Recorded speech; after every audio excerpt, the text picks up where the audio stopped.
I would define cyberbullying as the use of information technology to harass or intimidate or bully another person, and that can be through a number of means. So that can be through the use of text messaging, the use of Facebook, internet forums, any type of information technology, I think. I think sometimes students don't always understand that sometimes the behaviours they might do over social networking sites or things might be considered to be bullying. It might be seen as a bit of fun, or sometimes students might get into other students' account profiles or things and send things to other people as a bit of a joke, but sometimes it can go too far, particularly if someone does find that uncomfortable or harassing behaviour. It can be then perceived as cyberbullying and treated as such. So I suppose if students are using, is on JCU campus or even on campus accommodation, it would be considered part of JCU, or JCU computers using their accounts and things. It can be perceived under our bullying and harassment policies, and also can go into the student charter and conduct policies, and in that sense it can be quite serious, and it can potentially mean that they might be excluded, or they might not be allowed to continue that course. There are significant consequences for online bullying, and it does have a significant impact on the victims as well.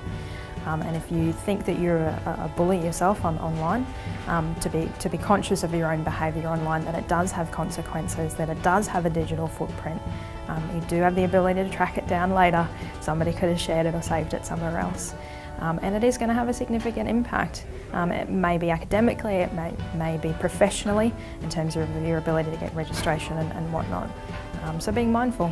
There's a number of means that you can go about dealing with cyberbullying.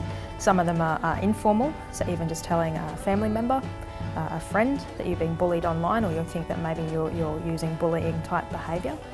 There's more formal methods as well. One of the things is certainly coming and speaking to a student welfare officer like myself or like Alison. That's at Equity and Student Engagement. So we are happy to sit down and talk to students.